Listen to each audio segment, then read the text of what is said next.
الطاهرين وأصحابه المنتجبين. Hop. 6. merhalenin 3. faslını işliyorduk. 3. fasıl cevherin kısımlarından cisim konusunu işliyorduk ve bu cisim hakkında düşünürlerin ihtilafa düştüklerini söylemiştik.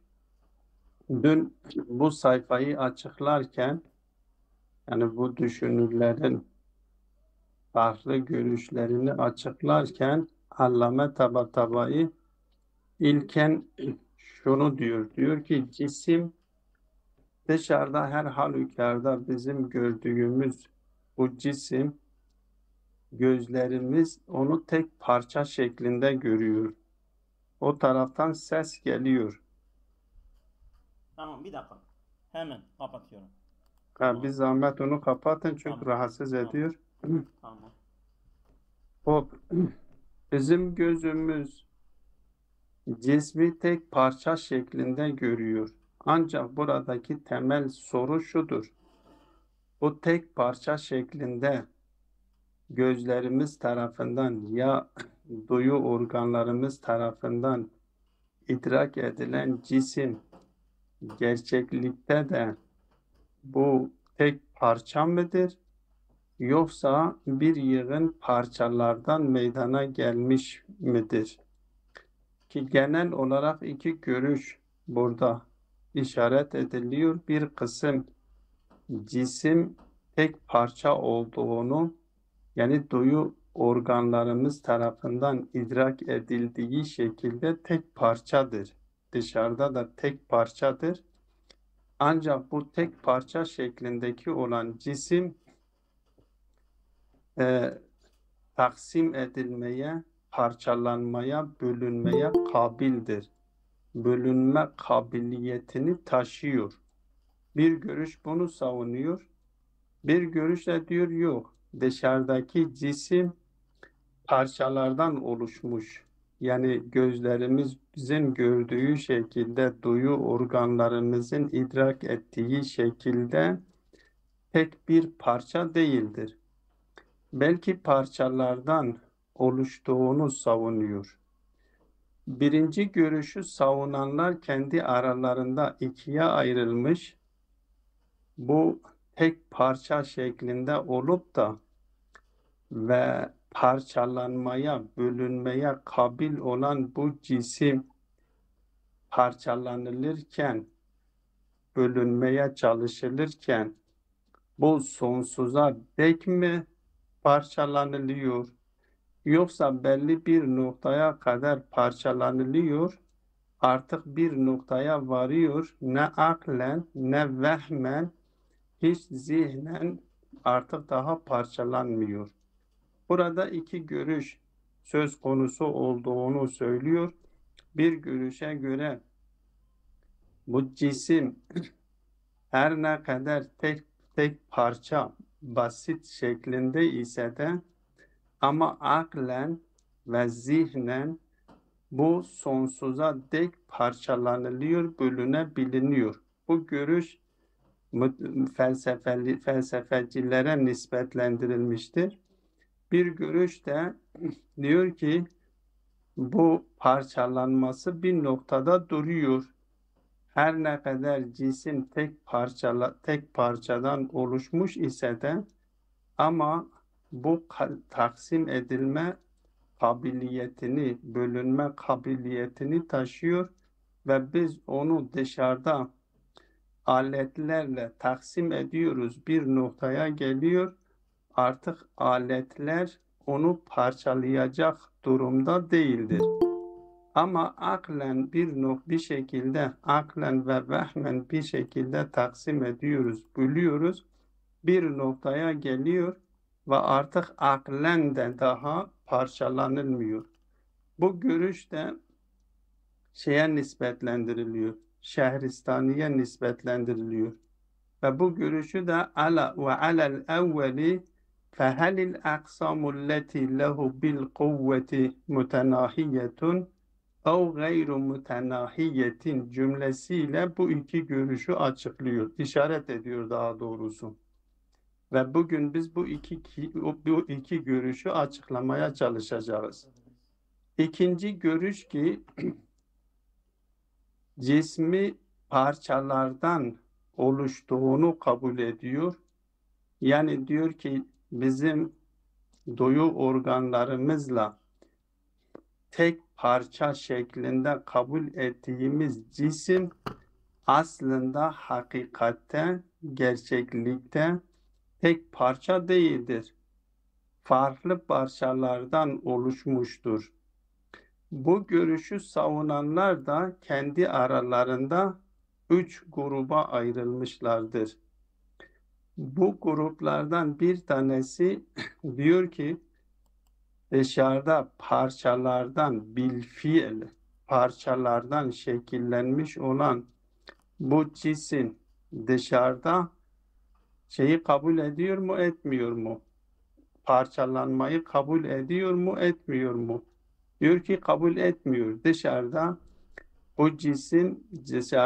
bu cismi oluşturan parçalar artık dışarıda parçalanmayı kabul etmiyor. Çünkü dışarıda onları parçalayacak bir alet söz konusu değildir. Ancak bu şeye göre aklen ve vehmen o parçacıklar taksim edilebiliyor. Bu görüş de Demokriyos'a nispetlendirilmiştir. Zimokratis ya Demokratos'a nispetlendiriliyor. Demokratis de Aristo'dan önce yaşamış olan Yunan filozoflardan bir filozoftur. Kendisi de diyor ki dışarıdaki bu cisimler parçacıklardan oluşmuş ve bilfiil olarak bu dışarıdaki parçalar artık dışarıda parçalanmaya kabil değildir. Onları parçalayacak onları bölecek bir alet söz konusu değildir. Ama aklen ve vehmen, zihnen biz bunları parçalayabiliyoruz. Bu üçüncü görüştü. Dördüncü görüşte mütekellimlere nispetlendiriliyor. Bu mütekellimlerin savunmuş olduğu görüş de budur.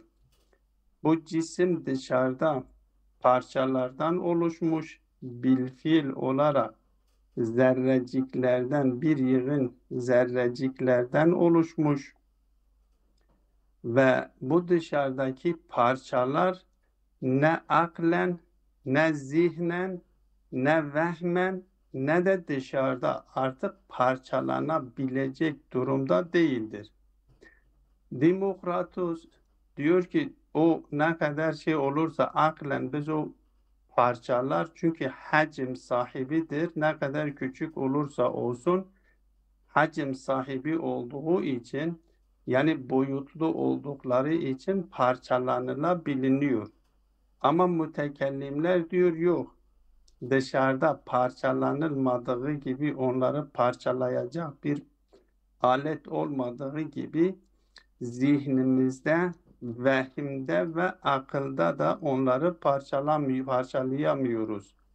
Çünkü onların herhangi bir hacmi söz konusu değildir. Onlar adeta basittir. Ancak diyor ki biz hisle onlara işaret edebiliyoruz, niteliktedirler onlar. Ve bu görüşü savunanlar, mütekellimlerden ekseriyeti bunların mütenahi olduğunu söylüyor. Yani bu cisimleri oluşturan parçacıklar, zerrecikler sonsuzdur. Sonsuza dek gitmiyor. Bir kısım mütekellimler de ki bunlardan bir tanesi Nezzam'dır. Ki Nezzam da Mu'tezililerdendir. Mu'tezil zahiren kendisi vefatı 231'de olmuştur. Nezzam da diyor yok. Her ne kadar bu cisimleri oluşturan parçacıklar parçalanmayı kabul etmiyor ise de ama bu parçacıklar sonsuzdur. Bakın parçalanmayı kabul etmeme noktasında diğer mütekellimlerle aynı görüştedir. Nasıl diğer mütekellimler diyorlar ki bu cismi oluşturan zerrecikler, parçacıklar artık ne dışarıda onları parçalayabilecek, onları bölebilecek bir alet söz konusudur. Ne de aklımızda ve vehmimizde onları parçalayabiliyoruz. Bu noktada nezzam ile diğer mütekellimler aynı görüştedirler. Sadece nezzamın diğer mütekellimlerle farklılığı buradadır. Bu cismi oluşturan ki parçalanmayacak mutlak anlamda parçalanmayacak, bölünmeyecek ne dışarıda ne zihinde. Mutlak anlamda parçalanmayacak bu zerrecikler sonsuz mudur yoksa sonlu mudur? Mütekellimler diyorlar ki sonludur ve Nezzam diyor ki sonsuzdurlar bunlar, sonlu değildir. Ve bu görüşlerine de bu üç tane görüşe de yukarıda okuduğumuz ve alethani fehelil aksamul leti hiye bil fiili la takbelul inkisama haricen biri o görüşle açıklıyor ki la takbelul inkisama haricen mutlak bütün bu üç görüşe sahip olanların hepsi hem Zimokratis hem mütekellimler hem nezzam kabul ediyor. Dışarıda artık parçalanmayı kabul etmiyor. Zimokratus onlardan vehmen, aklen, zihnen kısımlandırılmayı kabul ediyor. Mütekellimlerle nezzam kısımlandırılmayı kabul etmiyor. Mütekellimler mutlak anlamda kısımlandırılmayı ve bölünmeyi kabul etmiyor ki bu ibareyle işaret ediyor. اَوْ اَنَّهَا لَا تَقْبَلُ الْاِنْقِسَامَ لَا خَارِجًا وَلَا وَهْمًا وَلَا عَقْلًا لِعَدَمِ اِجْتِمَالِهَا عَلَى حَجْمٍ. Çünkü hacim söz konusu değildir.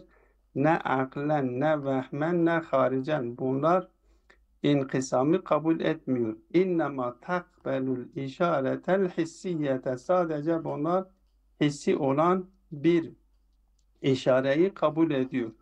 Bu mütekellimler bu noktada vehiye mutenahiyetun ev gayru mutenahiyetun. Bu parçacıklar, bu zerrecikler mütenahi midir?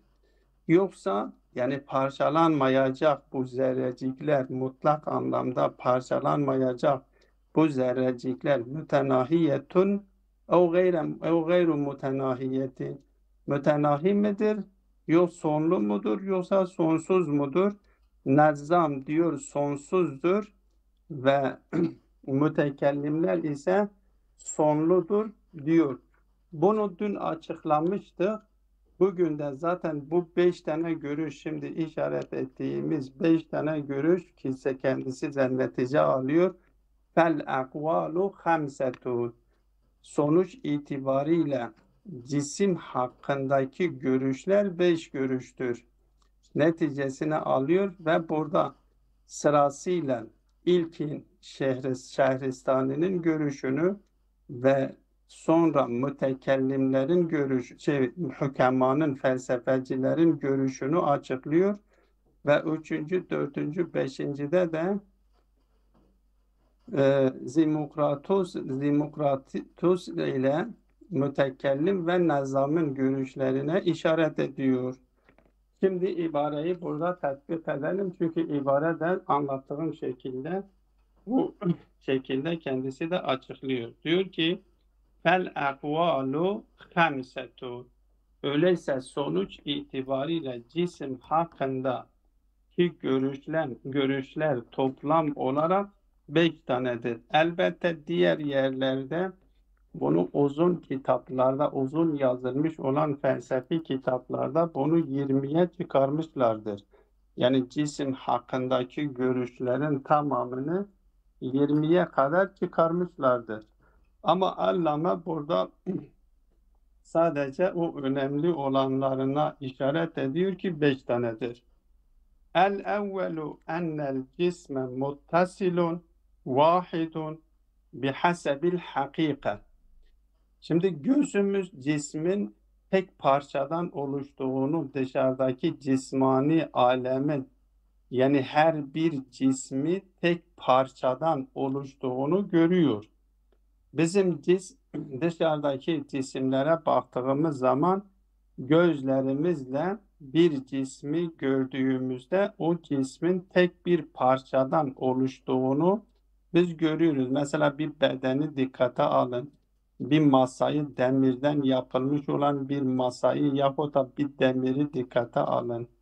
Ağaçtan yapılmış olan bir ağacı alın. Hatta ağacın kendisini, ağacın kökünü biz dikkate aldığımız zaman yahut da bir taşı dikkate aldığımız zaman, aynı şekilde suyu dikkate aldığımız zaman tek parçadan oluştuğunu görüyoruz. Ancak bu birinci görüş diyor ki her ne kadar gözümüz onları tek parçadan oluştuğunu görüyor ise ama bihasebil hakikat de aynı şekildedir. Yani sadece gözümüz o şekilde görmüyor, tek parçadan oluştuğunu görmüyor. Diyor ki gerçeklikte, vakıfta de bu cisim tek parça şeklinde, basit şeklinde gördüğümüz cisimlerin tamamı hakikatte de, gerçeklikte de muttasildir ve tek parçadan oluşmuştur. Ennel cisme muttasilun vahidun bihasebil hakika kama huve indel hissi. Duyu organımızın idrak ettiği gibi duyu organımız nasıl onu tek parça şeklinde görüyor ise dışarıda da bu cismani olan varlıklar tek parçadan oluşmuş. Yani her cisim tek bir parçadan oluşmuştur. وَلَهُ اَجْزَاءٌ بِالْقُوَّةِ. Elbette kuvve şeklinde ise kabiliyet olarak bunun parçaları söz konusudur. Biz onu parçalayabiliriz. Hem dışarıda onu parçalayabiliriz. Dışarıda bir alet alıp o demiri kesip parçalara ayırabiliriz. Ağaçı alıp testere ile onu kesip parçalayabiliriz. Parçalara ayırabiliriz. Dışarıda onu parçalamak bir noktaya kadar varıyor. Artık alet onu parçalamayacak kadar küçücük parçacıklara kadar parçalıyoruz. Ama zihinde bir daha ötesine kadar gidiyoruz. Zihinde onu da parçalayabiliyoruz ama zihinde de bu parçalanması, dışarıdaki parçalanması bir noktada durduğu gibi zihinde de parçalanması bir noktada duruyor. Dolayısıyla diyor ki وَلَهُ اَجْزَاءٌ بِالْقُوَّةِ مُتَنَاهِيَّةٌ. Onun bil kuvve olarak, kabiliyet olarak, potansiyel olarak bu cismin parçaları söz konusudur. Onu parçalara bölebiliriz. Ama parçaları sonsuzdur, sonludur. Bir noktada artık parçalanmayacak duruma gelebilir. Ve nusibe ile Şehristani'yi. Bu görüş Şehristani'ye nispetlendirilmiştir. Bu o 5 görüşten birinci görüş budur. İkinci görüş de aynen birinci görüş gibi diyor ki dışarıda bizim hislerimiz, duyu organlarımız onu tek parça şeklinde idrak ettiğimiz gibi hakikatte de gerçeklikte de tek parçadır. Ancak bu parçalanılabilir. Aynen birinci görüş gibi diyor ki parçalanma yetisini, parçalanma kabiliyetini taşıyor. Diyor ki ennehu muttasilun hakikaten, gözlerimizin gördüğü gibi o hakikatten de gerçeklikte de muttasildir, tek parçadan oluşmuştur. Kama huve muttasilun hissen. ve huve munkasimun inkisamatin mutenahiyeti. Ancak bu görüş birinci görüşten farklılığı buradadır. O da tek parça olduğunu kabul ediyor. Hem hissen hem gerçek olarak. İkinci görüş de onu hem hissen hem gerçek olarak tek parçadan oluştuğunu kabul ediyor. Bu birinci nokta. İkinci nokta, her ikisi bu noktada müşterektirler ki bu tek parça niteliğindeki olan cisim parçalanabilir, bölünebilir, bölünme kabiliyetini taşıyor. Ama birinci görüşe göre bu bölünme bir noktada duruyor, son buluyor, artık parçalanmayacak bir parçaya varılabiliyor hem dışarıda hem zihinde. Ama ikinci görüş diyor gayr mütenahidir. Dışarıda bu onu parçalayabilecek alet olmayabilir. Biz dışarıda bir aletle onu parçalıyoruz, bir noktaya vardırıyoruz ki artık parçacıklar o kadar küçüktür ki onları parçalayacak bir alet söz konusu olmayabilir. Ama zihnimizde biz sonsuza kadar ilken vehmen bunu taksim ediyoruz. Vehmimiz bir noktaya kadar bunu taksim ediyor, bölüyor. Artık vehmin bölemeyeceği noktaya geldiği zaman akıl devreye giriyor. Akıl devreye girdiği zaman akıl külli olarak onu farazi olarak farz ediyor ve farazi olarak cisim olduğu sürece, hacim olduğu sürece, boyutlu olduğu sürece, yani hem dikey hem hem uzunluğa hem genişliğe hem derinliğe sahip olan özelliğini taşıdığı için sonsuza kadar bu kısımlandırılabilir. Elbette bilfiil dışarıda bu kısımlandırma duruyor. Her halükarda bilfiil olarak dışarıda durmak zorundadır. Bir noktada duruyor. Ama aklen bunu sonsuza dek bölebiliriz. Aynen sayı gibidir. Sayılar dışarıda biz yazdığımız zaman sayıyı bir noktaya kadar sayıyoruz. Diyoruz ki 100, 200, 300, 1 milyon, 1000, 10 bin, 100 bin, milyon, 10 milyon bir noktaya kadar gidiyoruz. Ve orada dışarıda o son sayıyı yazıyoruz. Son buluyor. Ama zihnimizde sayıları sonsuza kadar farz edebiliyoruz. Nasıl ki zihnimizde sayıları sonsuza kadar farz edebiliyor isek, sıfırın sağ tarafında birden başlıyor, sonsuza kadar farz edebiliyoruz.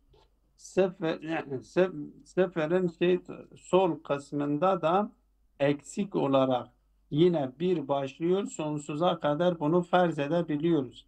Her ne kadar dışarıda bilfiil olarak bir noktada duruyor ise de ve bilfiil olarak bir noktada durması gerekiyor ki çünkü teselsül batıldır. Bilfiil olarak dışarıda bir noktada durması gerekiyor. Ama zihnen, aklen bunu sonsuza kadar devam ettirebiliyoruz. Bu kısımlandırmayı da cismin kendisini de biz kısımlandırıyoruz. Bu kısımlandırmayı dışarıda bir noktada duruyor, bilfiil olarak bir noktada durmak zorundadır.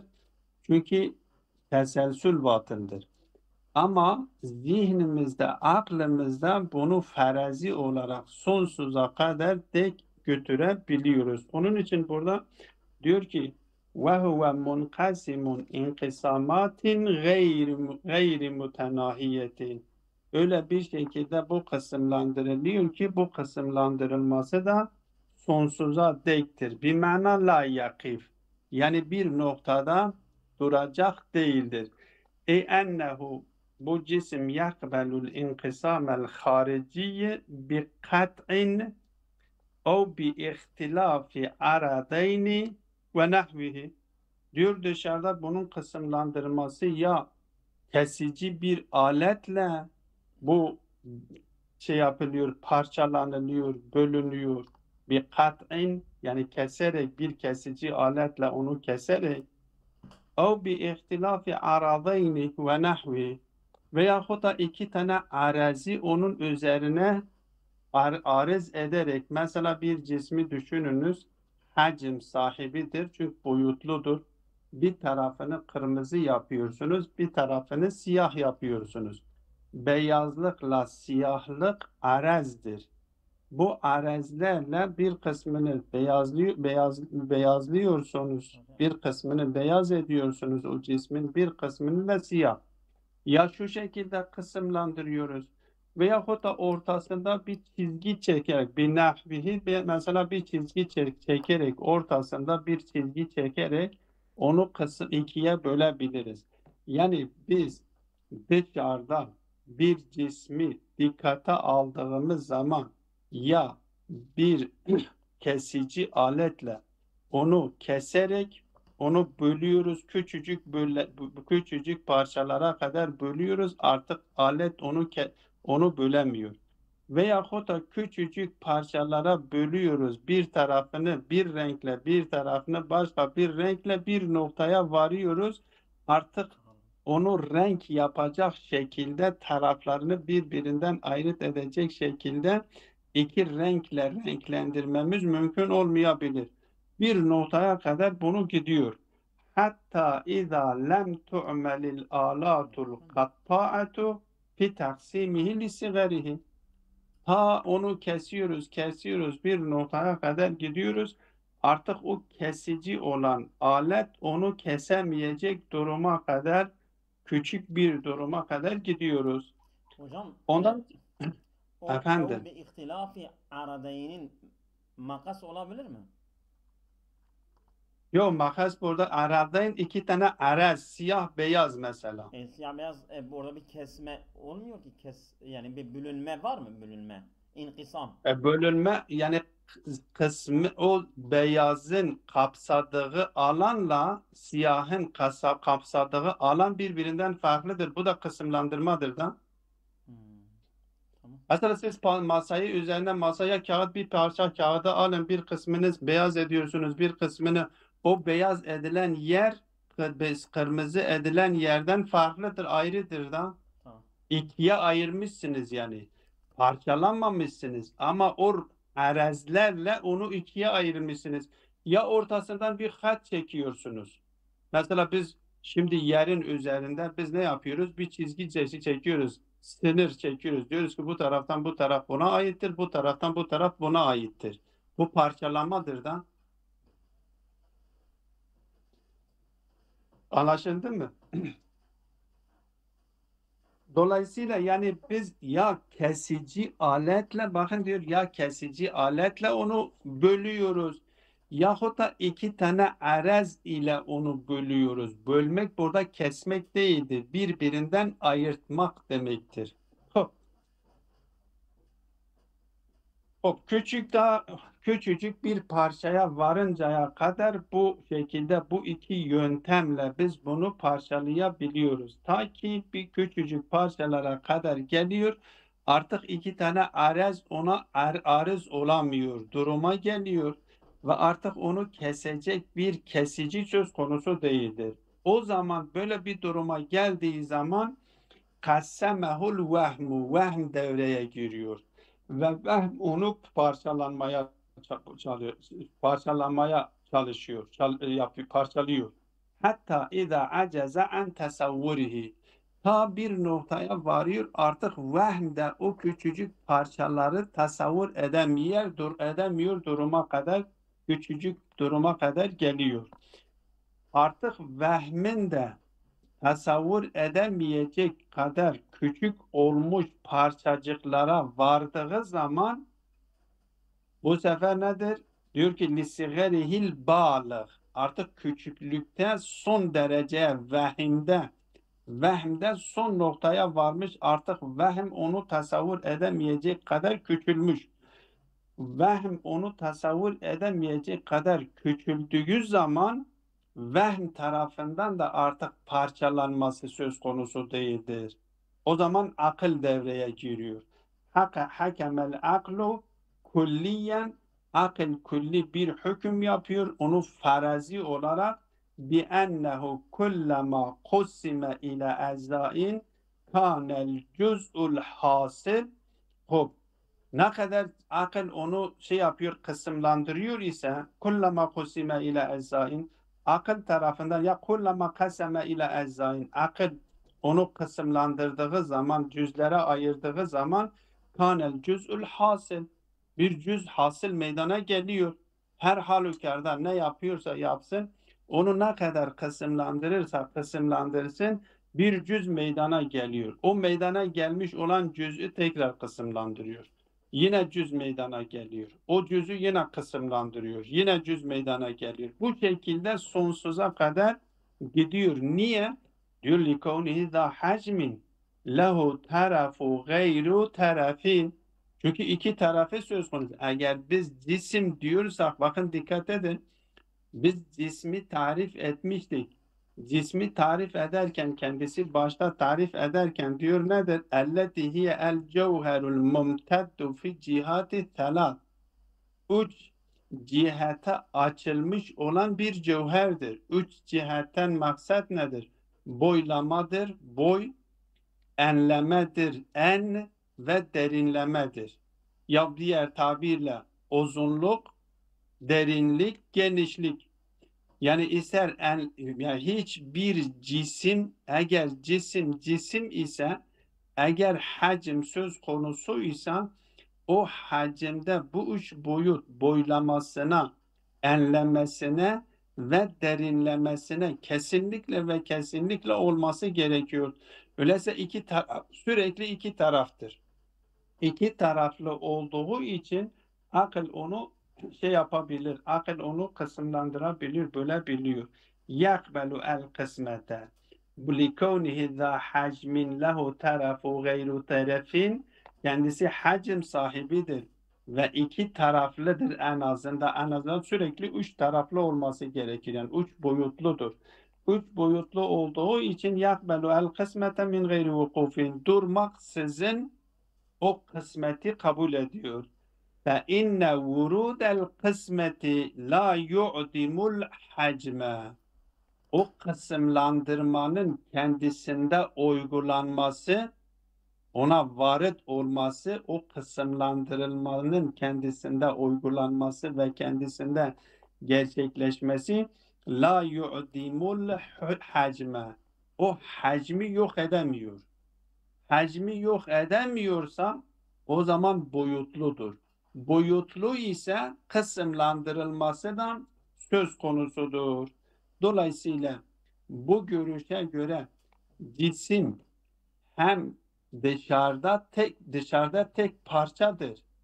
Hakikaten ve duyu organlar tarafından idrak edildiği gibi tek parçadır. Ama tek parça şeklinde olan bu cisim kısımlandırmayı, bölünmeyi kabul ediyor sonsuza dek. Niçin? Çünkü ne kadar kısımlandırırsak o bölümler ne kadar küçük oluyorsa olsun, o küçüklerdeki hacim yok olunmuyor. O küçük parçacıklardaki boyutlar yok edilmiyor. Kısımlandırma o boyutları ve o hacmi yok edemiyor. Boyutları yok edemediği için sonsuza kadar bu parçalanmayı kabul edebiliyor. Bu görüş de felsefecilere, hakimlere nispetlendirilmiş olan görüştür. Ve nusibe ilel hükemai, bu görüş hakimlere nispetlendirilmiştir. Burada duralım.